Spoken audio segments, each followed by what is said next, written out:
Microsoft blames Sony, more documents leak out, and I think it's going to come down to the Switch.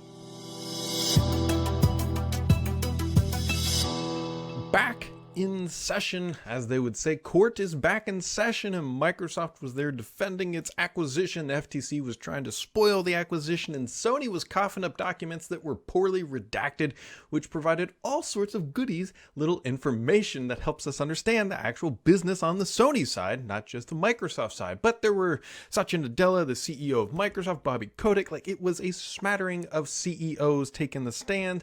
And, well, there's a lot to dive into. So the first thing, hilariously, is that Sony accidentally, at least their legal firm, didn't really understand how scanning and redacting worked. And they used a Sharpie. I would assume it was a Sharpie. And the scanner that kind of picked up the documents didn't really care. So we got to see a lot of information that previously would have been behind the black bars that we typically see. And so what kind of information did it reveal? Well, it shed some light on how much Sony was really spending to make games. So Horizon Forbidden West looks like it cost about $212 million. It took roughly 5 years with 300 employees. So if you're looking at a AAA game, as they say in this court document, you're looking at a couple $100 million. Actually, Sony listed elsewhere that it was about $100 million was the minimum bar for entry to trying to launch a AAA game in 2023 or 2022 in this generation of console. The Last of Us Part 2 cost about $220 million with around 200 employees. Now, there's also other documents from Sony here that really talk about Call of Duty, because as we know, Call of Duty has been one of the cornerstone arguments from the FTC. Sony, despite Jim Ryan literally saying it's not about exclusives and he thinks PlayStation will continue to get Call of Duty, it is a big, important part of the game industry. And so, again, some more information because of poorly redacted documents. Sony says that they have about 1 million PlayStation gamers playing nothing but Call of Duty. That is 1 million gamers, and all they do to fire up their PS5 is play Call of Duty. They also say 6 million users spent more than 70% of their time on Call of Duty, and the document suggests that Call of Duty was worth about $800 million in PlayStation revenue in just the US during 2021. That is a massive sum of money to Sony, to Activision, for the entire gaming industry. But the fact that that is just in the US, just for PlayStation, really goes to show how big of a market Call of Duty commands, and why Activision, at the end of the day, could really dictate their own terms. Because if you're driving $800 million in revenue for a company, hey, you are in the driver's seat. Now, it wasn't just Sony who screwed up as well. Microsoft also had some flubs with the redactions. You may remember in the video from yesterday, we talked about the companies that Microsoft is looking to acquire, right? It was a part of Sega. We saw Bungie and all that. So the top image here in the image that you see on the screen is what was originally released as the court documents. But as Microsoft refined their documents and went, whoops, the bottom is what is now part of official court record. But as everybody listening to this video knows, you can't delete it once it's on the internet.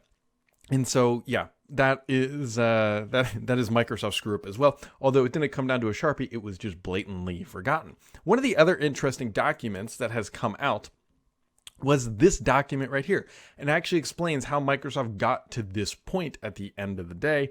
And then it shows the funnel that Microsoft used, and saying initially when they were looking at acquisitions, there were 1,000+ companies that actually fell into the demographic of something Microsoft might consider. Now, granted, that's going to talk about teeny tiny companies and expanding it all the way up to the Activisions of the world.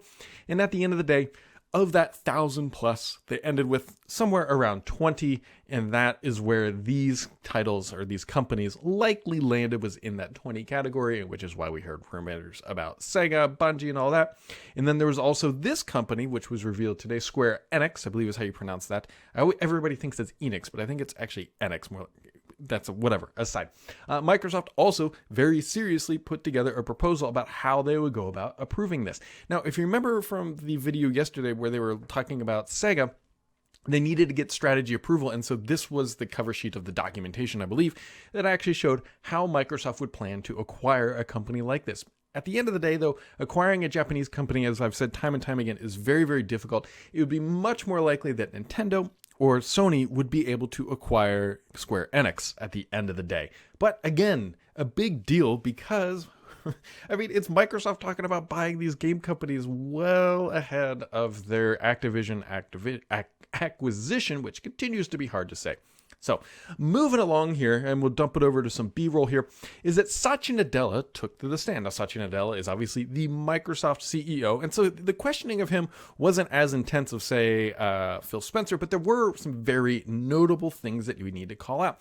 First off, the FTC tried to establish, and not tried, I mean, this is what they were working to establish, that Microsoft actually exceeded its internal goals for Xbox based on the senior leadership reviews, also known as the SLT. Now, what the FTC says, look, by your own admission, Xbox outgrew what your expectations were for the year, and everybody on the senior leadership team responsible for that got their bonus and everything else. And Satya said, yes, that is true. However, the goals were set intentionally low. So at that point, their expectation was pretty low. Now, one of the most interesting comments that came out of this is actually Satya's opinion on game exclusives. He said, I would love to get rid of the entire exclusives on consoles, but that's not for me to define, especially as a low share player in the console market that the dominant player, Sony, has defined the market competition using exclusives. I have no love for that word. I mean, he's bluntly saying that Microsoft would love to not have any game exclusives. At the end of the day, if that was possible, they probably would do it. I mean, look at their strategy currently. They put their games onto PC. They bring them everywhere with xCloud. The concept of Xbox exclusive doesn't just mean the console anymore. It also means the PC. But because Sony locks games to their own platform, Microsoft has to play in this arena because obviously you can't play a Spider-Man game on Xbox currently. Microsoft would love for that to change, but I think that's a big because if you are the smaller player in the market and the bigger player has something you want, of course you're going to want them to open that up. That is just the nature of business. But of course, Sony is very much incentivized to keep those things locked to their own platform. And let's be honest here, if Microsoft could get away with it, if they were the largest player in the market, they would do the same thing. But either way, they do it as the third player, if you will. So, also while Satya was on the stand, he also said it makes no economic sense or strategic sense, meaning removing Call of Duty from the PlayStation platform. Our goal with Activision in particular, in their content and our content, is to get it on more platforms. That is what we've done with Office, and that is what I want to do with gaming. And then they go on to say, will you commit to delivering Call of Duty on PlayStation? And not Satya Nadella says 100%. Realistically, this isn't anything new. It's just reiterating the fact that Microsoft is committing to bringing Call of Duty to the PlayStation platform for the foreseeable future, despite the fact that Call of Duty has not signed that 10-year agreement that most of the other platforms have. It's important to hear it from the CEO, from Phil Spencer, and they're under oath. So they're saying, like, yes, this is our commitment. Granted, there's no contract in place, so there's a lot of wiggle room in there, because if Sony comes out and says, you can only put Call of Duty on the PlayStation platform if you pay us $10 billion first. Well, like, Microsoft's not going to do that. That's not a reasonable bargaining position. So there's always going to be wiggle room. But yes, Microsoft, it would be crazy for them not to, right? Especially knowing the 800 million figure that we just talked about previously and how big it is for the PlayStation platform. Microsoft has to justify that $70 billion transaction at the end of the day. There's no way of getting around that. And if they take it off of PlayStation, they're not going to make that up through console sales at the end of the day. So, I think this FTC argument, the whole thing is going to kind of come down to one particular question. Where does the Switch land? The FTC has made several arguments during this case, including today. It's been brought up. Everybody rolls their eyes every time the Switch is brought up.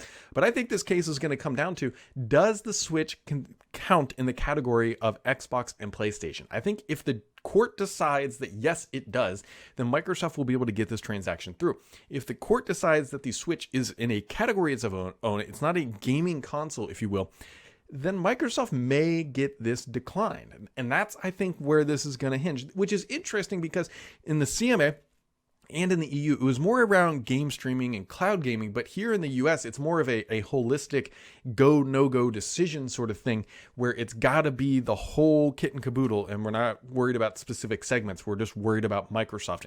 And when I say we are, the FTC is just worried about Microsoft as a whole company, not just Xbox and gaming. So where is that going to land? I personally think that the Switch is a gaming console. You buy it to play games, and I think a lot of gamers would agree with that. but the economics could try to be argued. At least that's what FTC is trying to be arguing. It's like, hey, it's a mobile device. Maybe it's more like a phone, even though it doesn't have phone functionality. It doesn't have iOS or Android. It has exclusive games. You only buy it to play.